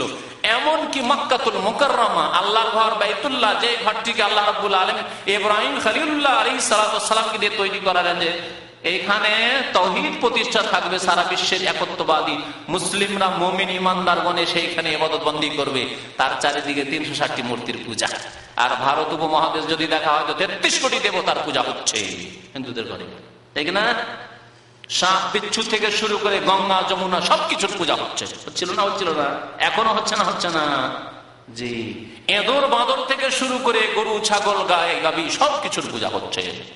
এই ছিল পৃথিবীর চিত্র। এই জন্য সেই যুগকে বলা হয়েছে আইয়ামুল জাহিলিয়া, জাহিলিয়াতের যুগ। অজ্ঞতার কারণে নয়, কোন অজ্ঞতা অর্থাৎ শিক্ষা ছিল না এমন কথা নয়, বড় বড় কবি ছিল সেই যুগ, কাব্য রচনা করত। সাবা মুআল্লাকা, 7টি প্রসিদ্ধ কবিদের কবিতা আছে যেগুলি দিয়ে তারা প্রতিযোগিতা করত সেই যুগে। আজ পর্যন্ত এখনো যারা ইসলামে আরবি সাহিত্যের উপর পড়াশোনা করে, মাদ্রাসায় হোক আর কলেজ ইউনিভার্সিটিতে যে অ্যারাবিক যারা MA করে বা অনার্স করে, তাদেরকে এসব পড়তে হয়। তাদের সাহিত্য আজকে বর্তমান যুগে আরবি যে কবিরা রয়েছে তাদের চেয়ে অনেক বড় বড় কবি সেই যুগে ছিল। কিন্তু সেই যুগকে জাহিলিয়াতের যুগ কেন বলা হলো? এই জন্য নয় যে শিক্ষা দীক্ষা জানতো না, এই জন্যই যে সেই যুগে কুফর এবং শিরক এমন ভাবে ছেয়ে পড়েছিল যে তাওহীদবাদী খুঁজে পাওয়া যেত না, তাওহীদবাদী খুঁজে পাওয়া যেত না। আবু জাহালকে জাহেলের বাপ কেন বলা হলো? হ্যাঁ, শিক্ষার দিকে মূর্খ ছিল না, সে মক্কার নেতা ছিল, কিন্তু তাকে আবু জাহাল অর্থাৎ অজ্ঞতার বাপ, জাহিলের বাপ বা জাহালত অজ্ঞতার বাপ কেন বলা হলো? এই জন্য যে সবচেয়ে বড় শত্রু ইসলামের, তাওহীদের শত্রু, আল্লাহর দিনের শত্রু ছিল, সেজন্য জাহেল, আল্লাহ থেকে অজ্ঞ, আল্লাহর দিন থেকে অজ্ঞ, আল্লাহর দিনের শত্রু। তাহলে আল্লাহ নাযিলকৃত বিধান ছাড়া মানব রচিত যত বিধান আছে সেগুলি হচ্ছে হুকমুল জাহিলিয়া। শুনে রাখুন, এখন আল্লাহর বিধান ছাড়া মানুষের তৈরি করা যে কোনো বিধান, সেটি হচ্ছে কি হুকমুল জাহিলিয়া, জাহিলি বিচার, অজ্ঞতার ফায়সালা, অজ্ঞতার বিধান। আল্লাহ রাব্বুল বলছেন আফা হুকমাল জাহিলিয়াতি ইয়াবগুন, তারা কি জাহিলি যুগের বিচার দিয়ে তারা মীমাংসা করতে চায়, ফয়সালা করতে চায়। ওমান আহসানু মিনাল্লাহি হুকমা লিকওমিন ইউকিনুন, অথচ আল্লাহর চাইতে উত্তম বিচারকারী আর কে রয়েছেন সেই সব সম্প্রদায়ের অন্তরে যারা দৃঢ় বিশ্বাসী, লিকওমিন ইউকিনুন, যারা আল্লাহর প্রতি ইয়াকিন রাখে, দৃঢ় বিশ্বাস রাখে, তাদের নিকটে, তারাই তো বিশ্বাস রাখে আল্লাহর ফয়সালার উপর। আল্লাহর চাইতে আর উত্তম বিচারক আর কে হতে পারে? ওমান আহসানু মিনাল্লাহি হুকমা। তাহলে আল্লাহ রাব্বুল আলামিন এত সুন্দর বিচার যা আল কোরআনে নাযিল করেছেন, আল্লাহ রাব্বুল আলামিনের নাযিলকৃত এত সুন্দর বিচার ফয়সালা যা নবী সাল্লাল্লাহু আলাইহি ওয়াসাল্লামের হাদিসে রয়েছে, এর চাইতে ভালো বিচার আর কোথায় হতে পারে? যে কোরআন এবং হাদিসের বাস্তবায়ন না করে রাষ্ট্রীয় পর্যায়ে, আদালতে, দেশে, সমাজে, সার্বিক জীবনে না করে মানুষের তৈরি করা বিধান দিয়ে বিচার করবে। আফা হুকমাল জাহিলিয়াতি ইয়াবগুন, তাহলে তোমরা জাহিলি যুগের বিচার চাও, তোমরা মানব রচিত জাহেলি বিধান দিয়ে তোমরা বিচার করতে চাও। তাহলে আজকের পৃথিবীর যে সব দেশ উন্নতি করেছে, টাকা পয়সায়, ডলারে উন্নতি করেছে, ইত্যাদি ইত্যাদি, দুনিয়া টেকনোলজিতে উন্নতি করেছে, সায়েন্স প্রযুক্তিতে উন্নতি করেছে, তাদের তৈরি করা বিধানগুলি হচ্ছে জাহিলি, হুকমুল জাহিলিয়া। সেগুলি নিয়ে এসে গণতন্ত্র নিয়ে আসলো, সমাজবাদ নিয়ে আসলো, আর আপনার নাস্তিকবাদ নিয়ে আসলো, কমিউনিজম নিয়ে আসলো, মার্ক্সবাদ নিয়ে আসলো, ইত্যাদি ইত্যাদি, যত জাতীয়তাবাদ নিয়ে আসলো, যত বাদ রয়েছে এসব বলার প্রয়োজন নেই। সবগুলো হচ্ছে হুকমুল জাহিলিয়া, মানব রচিত বিধান হচ্ছে হুকমুল জাহিলিয়া। এই তো আয়াত আর হাদিস হলো। তাহলে এখন শেষ ফয়সালা, যারা মানব রচিত বিধান দিয়ে ফয়সালা করে তাদের হুকুম কি? তারা ইমানের গণ্ডিতে থাকবে না একেবারে বেরিয়ে যাবে, না একাধিক ভাগ করা যেতে পারে? জি হ্যাঁ, যে যারা মানব রচিত বিধান দিয়ে ফয়সালা করে তাদের সম্পর্কে কে বলবেন? যে বলবেন হাত তোলেন। তাদের হুকুম কি? তারা মুসলিম না কাফের? না মাঝামাঝি? হ্যাঁ, কে বলবেন? হাত তোলেন, এগিয়ে দেন। হ্যাঁ হ্যাঁ, কাফের। আচ্ছা, আর যারা পুরোই মানলো না, নামাজও পড়ে না, আর মানব রচিত বিধানে ফয়সালা করছে, গেল? হ্যাঁ হ্যাঁ,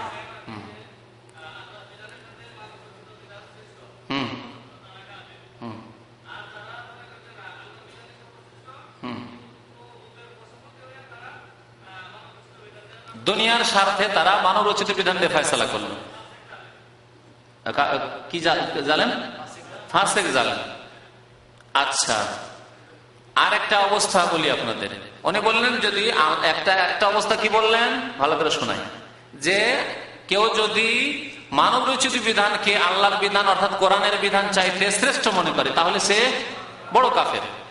কেউ যদি কোরআন এবং হাদিসের বিধানকেই শ্রেষ্ঠ বিধান মনে করে, হ্যাঁ শ্রেষ্ঠ বিধান মনে করে, কিন্তু দুনিয়ার লোভ লালসার জন্য মানব রচিত বিধান দিয়ে ফয়সালা করলো যে আমরা পেরে উঠছি না বা করলে আমাদের কিছু ক্ষতি হবে, সেই কিন্তু কোরআন এবং হাদিসের বিধানকে কি মনে করে? উত্তম বিধান মনে করে, শ্রেষ্ঠ বিধান মনে করে অন্তর থেকে, অন্তরে কোনো নেফাক কপটতা নেই, তাহলে কি ফাসেক জালেম বললেন। দুটি অবস্থা। আরেকটি অবস্থা আমি বলি, যদি মনে করো সমান, অসুবিধা নেই, সৌদি আরবে ইসলামিক আইন চলছে, আমাদের দেশে যেটা চলছে এটাও ঠিক আছে, ওইটাও ঠিক আছে, সবই ঠিক আছে, হ্যাঁ সমান সমান। কোরআন এবং হাদিসের বিধানও ঠিক আছে, খোলাফায়ে রাশিদিনরা যে ফয়সালা করেছেন, নবী সাল্লাল্লাহু আলাইহি ওয়াসাল্লাম করেছেন, সেটাও ঠিক আছে। আর আমরা আজকাল যেটা শান্তি প্রতিষ্ঠার জন্য আন্তর্জাতিক ক্ষেত্রে বিভিন্ন দেশের সাথে অমুসলিম দেশের সাথে সম্পর্কের জন্য আমরা যে আইন কানুন রেখেছি সেটাও ঠিক আছে। চোরের হাত কাটছে ওটা ওদের ঠিক আছে, আর আমরা চোরকে 1 বছর জেল দিচ্ছি, 2 বছর করছি, সেটাও ঠিক আছে। যদি বলে দুটোই সমান সমান, তাহলে কি হবে? হ্যাঁ, ছোট কাফের না বড় কাফের? বড় কাফের। কারণ আল্লাহ রাব্বুল আলামিন যিনি আহকামুল হাকিমিন, হ্যাঁ উত্তম ফয়সালাকারী, যিনি সবচাইতে ন্যায় প্রতিষ্ঠাকারী, হ্যাঁ যিনি হচ্ছেন ইনসাফকারী, ন্যায় বিচারকারী, তার ফয়সালাকে জালেম, পাপিষ্ঠ, গুনাহগার, কাফেরদের মানব রচিত বিধানের সমতুল্য করে দিল। জি, তাহলে কি হবে? বড় কাফের হবে। যে ওটাও ঠিক আছে, চোরের হাত কাটাও ঠিক আছে, আর জেনার জন্য 100 কোড়া লাগানো ঠিক আছে, আর 6 মাস 1 বছর জেল দেওয়াও ঠিক আছে। যদি এইরকম বলে তাহলে বড় কাফের। 3টি অবস্থা জানলেন না? 3টি অবস্থা। এই জন্য আল্লাহ রাব্বুল আলামিন কোরআনে যারা মানব রচিত বিধান দিয়ে ফয়সালা করে তাদেরকে শুধু কাফের বলেননি, ওমাল্লাম ইয়াহকুম বিমা আনজালাল্লাহু ফাউলাইকা হুমুল কাফিরুন বলেছেন। তাহলে কাফের কারা? বড় কাফের যারা সমান মনে করে যে ইসলাম আর ক্যাপিটালিজম, পুঁজিবাদ, ইসলাম আর সমাজবাদ, ইসলাম গণতন্ত্রবাদ, ইসলাম ধর্ম নিরপেক্ষতাবাদ সবই সমান, সব ঠিক আছে। আর আমাদের দেশে যে আমাদের জজেরা ফয়সালা করছেন, এই ফয়সালা আর সৌদি আরবে যে কাজীরা ফয়সালা করছেন কোরআন এবং হাদিস দেখে বা ফিকহ আর মাসলা মাসাইল দেখে, দুটোই একই, ঠিকই আছে, সবই ঠিক আছে। তাহলে সমান করে দিল, সুতরাং বড় কাফের। আর যদি মনে করে যে না আজকালকার যুগে কোরআন এবং হাদিস নিয়ে বড় মুশকিল আছে, ওগুলো চলবে না, তাহলে তো চলে গেল, কাফের, সবগুলি বড় কাফের। যদি ঘুষ খেয়ে কোরআন এবং হাদিস দিয়ে বিচার করে, কিন্তু ঘুষ খেয়ে 1-2টি মাসলা মাসাইলে 1-2টি সমস্যায় কেসে ঘুষ খেয়ে বিচারে জুলুম অত্যাচার করে দিল, কোরআন এবং হাদিস দিয়ে নাই বিচার করলো না, তাহলে ওকে কি বলা যাবে? হ্যাঁ, জালেম। কারণ একজনের হক অন্যজনকে দিয়ে দিল। তাই আল্লাহ রাব্বুল আলামিন এই প্রসঙ্গে বলেছেন, এই ঘুষখোর বিচারপতি শাসকদের ক্ষেত্রে বলেছেন ওমাল্লাম ইয়াহকুম বিমা আনজালাল্লাহু ফাউলাইকা হুমুল জালিমুন বলেছেন, কারণ জুলুম করে ফেলল। একজন নির্দোষী লোক আরেকজন দোষী, বা একজনের জমি আরেকজনের কি করিল? জমি দিয়ে দিল। জমিওয়ালা জমি পেল না, কি জন্য? ঘুষ খেয়ে, জালেম। কিন্তু তার বিশ্বাস আছে যে না এটা জুলুম, বিশ্বাস আছে, জায়েজ মনে করেন আছে। আর ফাসিক বলা হয়েছে যারা কোরআন এবং হাদিস কম পক্ষে যারা মানব রচিত বিধান দিয়ে ফয়সালা করে আর বলে আমরা পারছি না, আমাদের উপর জবরদস্তি করা হচ্ছে, আমাদের জন্য শক্তিশালী দেশগুলি পরাশক্তিগুলি সমস্যা সৃষ্টি করবে, সেই জন্য আমরা পারছি না।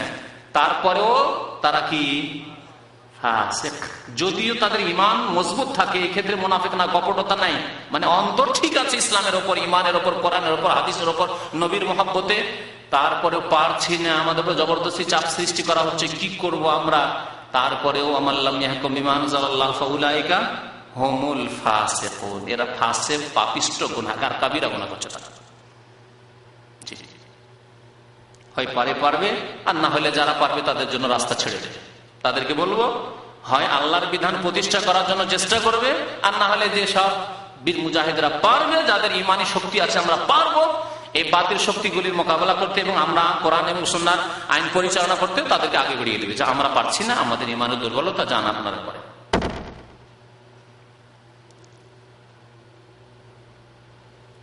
শুরুতে আরেকটি কথা বলেছিলাম, এই তাগুতের বিধান অর্থাৎ মানব রচিত বিধানের ক্ষেত্রে একদল যারা আইন প্রণয়ন করে, তৈরি করে, তারা তাগুত এবং তারা বড় কাফের, এতে কোনো সন্দেহ নেই।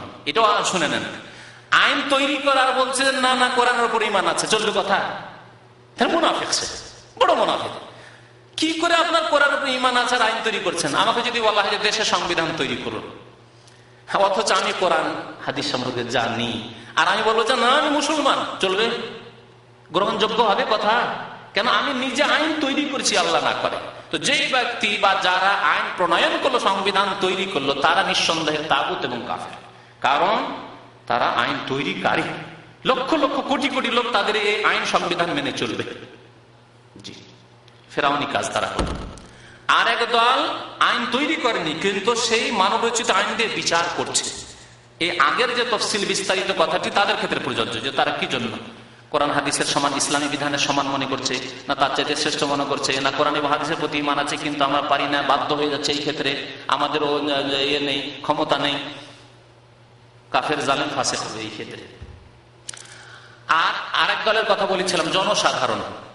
দেশে যে কোর্ট কাচারি রয়েছে, আদালত রয়েছে, হ্যাঁ, সুপ্রিম কোর্ট, হাইকোর্ট ইত্যাদি রয়েছে, আপনাকে কোনো কেসের ক্ষেত্রে যেতেই হচ্ছে। আপনার কারো সাথে বিবাদ, জমি জায়গা নিয়ে, টাকা পয়সা নিয়ে, বা যে কিছু নিয়ে হোক না কেন, আপনাকে সেখানে যেতে হচ্ছে। এখন কি আপনি বলবেন এখানে মানব রচিত বিধান দিয়ে ফয়সালা, আমি ওখানে যাব? অথচ আপনি আসামি অথবা বাদী, আর আপনার এই ন্যায্য হক কোরআন সুন্নাহর আলোকেও যদি হাসিল করতে হয়, আপনি আলেম ওলামাদের দিয়ে বিচার করেও পারবেন না, আপনাকে কোর্টের আশ্রয় নিতেই হবে। যেখান থেকে মানব রচিত বিধান দিয়ে ফয়সালা হচ্ছে সেই কোর্টে যাবেন না? জি।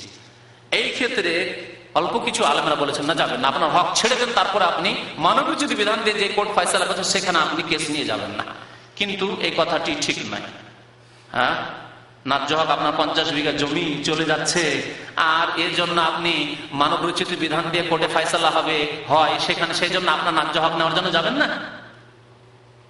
আপনি ফার্স্ট পাস করেছেন, তারপরে চাকরি আপনাকে না দিয়ে একটা সেকেন্ড ক্লাস থার্ড ক্লাস ছেলেকে চাকরি দিয়ে দেওয়া হলো, আপনি কেস করলে জানছেন যে আমি সুপ্রিম কোর্ট হাইকোর্ট করলে আমি এই চাকরিটা পেয়ে যাবো, তাহলে আপনি কি চাকরি নেওয়ার জন্য যাবেন না?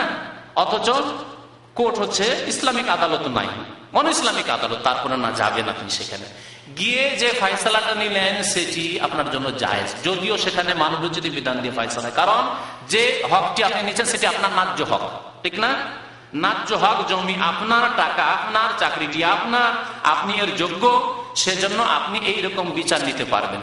কারণ এর আমরা ভুক্তভোগী, কিন্তু আমাদেরকে এসব কোর্টে যেতে হবে, কখনো আসামি হয়ে যেতে হবে, কখনো বাদী হয়ে যেতে হবে, ঠিক না? সুতরাং আমাদের জন্য জায়েজ রয়েছে। সন্তুষ্টি প্রকাশ করা, ইসলামের বিরুদ্ধে যদি ফয়সালা করে তার উপর সন্তুষ্টি প্রকাশ করা না জায়েজ নয়, সন্তুষ্টি প্রকাশ করা জায়েজ নয়। আর দুইটি হাদিস থেকে গেল, ঘটনা বড় আছে দুইটি, সুতরাং এখানে শেষ করে দিচ্ছি, সময় শেষ হতে যাচ্ছে। ওয়াসাল্লাল্লাহু আলা নবিয়িনা মুহাম্মদ ওয়া আলা আলিহি ওয়া সাহবিহি আজমাইন।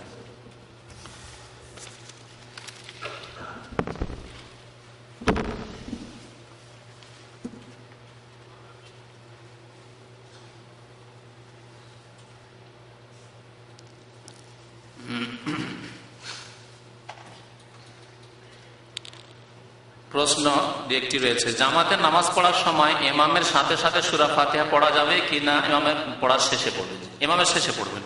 ইমাম যখন ওয়ালাদ-দাল্লিন পড়েন তখন পড়বেন, যদি উচ্চস্বরে কিরাত হয়। আর যদি মনে মনে কিরাত হয় তাহলে অসুবিধা না, আগে পরে সবসময় পড়েন। আপনি সানা পড়ে নেওয়ার পরে সূরা ফাতিহা আলহামদুলিল্লাহ রাব্বিল আলামিন শুরু করে দেন। জোহর নামাজ, আসর নামাজ, যেসব রাকাতে আপনি শুনতে পান না, অথবা বড় জামাত রয়েছে ইমামের আওয়াজ পৌঁছে না, যেমন আমাদের দেশের মাইকেতে নামাজ পড়ায় না, আওয়াজ পৌঁছছে না, তাহলে আপনি পড়তে থাকেন। হয়তো আপনার এশার নামাজ প্রথম রাকাত দ্বিতীয় রাকাত, কিন্তু ইমামের কেরাতি শুনতে পান না, কি পড়ছে না পড়ছে, তাহলে সানা পড়ার পরে আপনি আপনার সূরা পড়ে যান। নামাজে তাশাহুদের বৈঠকে পুরুষ ও মহিলাদের বসার মধ্যে কোনো পার্থক্য আছে কিনা? জি না, কোনো পার্থক্য নেই। এটি হচ্ছে সহিহ হাদিস মোতাবেক নামাজ। নবী সাল্লাল্লাহু আলাইহি ওয়াসাল্লাম পুরুষ নারী উভয় জাতিকে নবী সাল্লাল্লাহু আলাইহি ওয়াসাল্লামের মতো নামাজ পড়তে বলেছেন, কোনো পার্থক্য নেই মহিলা পুরুষ নামাজে। সুদখোর ইমামের পেছনে নামাজ পড়া কি ধরনের অপরাধ? নামাজ পড়া অপরাধ নয়, তবে তাকে ইমাম নিযুক্ত করা অপরাধ। ইমাম নিযুক্ত করা অপরাধ ফাসেককে, সুদখোর ফাসেক। এক হচ্ছে ইমাম নিযুক্ত করা, আর এক হচ্ছে ইমামতি করছে সে, আপনার হাতে ইমাম নিযুক্ত করা নেই। ইমাম হয়তো সে নিযুক্ত আছে সরকারের পক্ষ থেকে, অথবা কোন দেশের সমাজের পক্ষ থেকে, গ্রামের পক্ষ থেকে, অথবা ইমামতি শুরু করে দিয়েছে, ইমাম কারো পক্ষ থেকে নিযুক্ত নেই, কিন্তু এক মসজিদে গিয়ে এক সুদখোর আগে গিয়ে নামাজ পড়াতে শুরু করেছে, পরে গিয়ে পৌঁছলেন আপনি, তাহলে তাকে টেনে ফেলতে পারেন না, আপনার জন্য জায়েজ নেই। ফাসেকের পেছনে নামাজ পড়তে হবে। কয়টি ক্ষেত্র হলো? সরকার দ্বারা ইমাম নিযুক্ত, অথবা সমাজ দ্বারা ইমাম নিযুক্ত, আর আপনি সেই ইমামকে সরাতে পারবেন না, কারণ আপনার হাতে সেই ক্ষমতা নেই। যদি সমাজের লোককে বলে মিটিং করে পারেন যে না এই ইমামকে সরিয়ে দিতে হবে কারণ ফাসেক সে সুদখোর, তাহলে ভালো কথা, আলহামদুলিল্লাহ, সৎ পরামর্শ সমাজের লোককে দেন, অথবা সরকারকে সৎ পরামর্শ, আপনি অভিযোগ লিখতে পারেন যে অমুক ইমাম সুদখোর, সুতরাং আমরা সরকারের কাছে দাবি করি যে অনুগ্রহ করে ইমামকে এখান থেকে বরখাস্ত করা হোক। এটি আপনার কাজ। কিন্তু জবরদস্তি ইমাম নিযুক্ত করেছে সরকার, ইমাম নিযুক্ত করে সমাজের লোক, আর গেলে না টেনে ফেলে দেয় সুদখোর সরো তুমি নামাজ পড়াবে না, এটি জায়েজ না। তাহলে ফাসেকের পিছনে নামাজ জায়েজ আছে এই সব ক্ষেত্রে, যে কোনো ফাস, যতক্ষণ পর্যন্ত বড় কাফের না হয়েছে নামাজ জায়েজ রয়েছে। হ্যাঁ, নামাজ হবে, আপনার নামাজ আপনার, তার গুনাহ তার কাছে, আপনার নামাজের কোনো ক্ষতি হবে না। জি, এরকমই যারা ছোটখাটো বিদাত করে, কুফুরির বিদাত করে না, শিরিক করে না, কবরে সেজদা করে না, কিন্তু বিদাত করে, মিলাদ করে, নামাইতু পড়ে, এইসব বিদাতীদের পিছনে নামাজ হবে। সব বিদাতীদের পিছনে নামাজ হবে, যদিও জানেন যে তারা বিদাত। আর কোনো বিকল্প ভালো মসজিদ নাই যেখানকার ইমাম হয়তো নেক ইমাম, বিদাত করে না, এরকম নেই হয়তো, তাহলে নামাজ হবে। আপনি ঘরে না নামাজ পড়ে বিদাতের পিছনে নামাজ পড়বেন।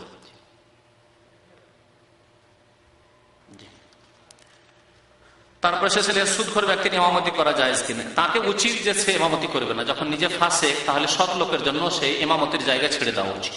ছেড়ে দিয়ে বলবে যে ভাই আমি ইমামতি করবো না, কোনো ভালো লোককে ইমাম বানিয়ে দেন, এটাই হওয়া উচিত।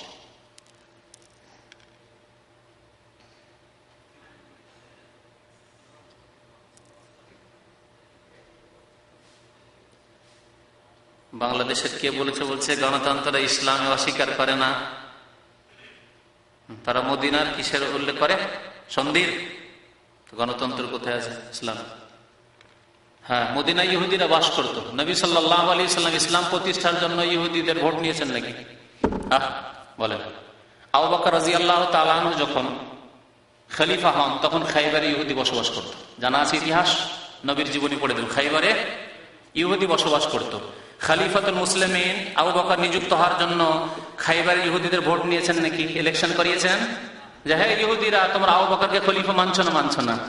বাংলাদেশে যদি গণতান্ত্রিক পদ্ধতিতে ক্ষমতায় যেতে হয় তাহলে হিন্দুদের ভোট নিতে হবে না? হবে না? খ্রিস্টানের ভোট নিতে হবে না? হবে না? কাদিয়ানির ভোট নিতে হবে না? হবে না? তাদের ভোট ছাড়া যে তাহলে তোমাদেরকে ভোটের অধিকার দেবো না, হে কাদিয়ানি তোমাদেরকে দেবো না, হে খ্রিস্টান তোমাদেরকে দেবো না, যে গণতান্ত্রিক পদ্ধতিতে চলতে পারে? অসম্ভব। তাহলে কোথায় গণতন্ত্র আর কোথায় ইসলাম? তার ইসলামের যোগ্য ব্যক্তিদের কাছে পরামর্শ নেওয়া রয়েছে, শুরা রয়েছে। আর এই বাংলাদেশের বক্তা শুরাকে বলে গণতন্ত্র। জ্ঞান রাখেন ইসলাম সম্পর্কে, কামেল পাশ করে আর লম্বা লম্বা কথা বলতে পারলেই তো আর ইসলাম সম্পর্কে জ্ঞান হাসিল হয়ে যায় না। হ্যাঁ, বিভ্রান্ত করার জন্য, নিজের ভোট ব্যাংক করার জন্য বলছে যে ইসলামে সূরা বলা হয়েছে কোরআনে, সেই সূরাই হচ্ছে গণতন্ত্র। কত বড় ডাহা মিথ্যা কথা। সাবধান এদের বিভ্রান্তি থেকে। সাল্লাল্লাহু আলাইহি ওয়া সাল্লাম ওয়া আলা আলিহি ওয়া সাহবিহি।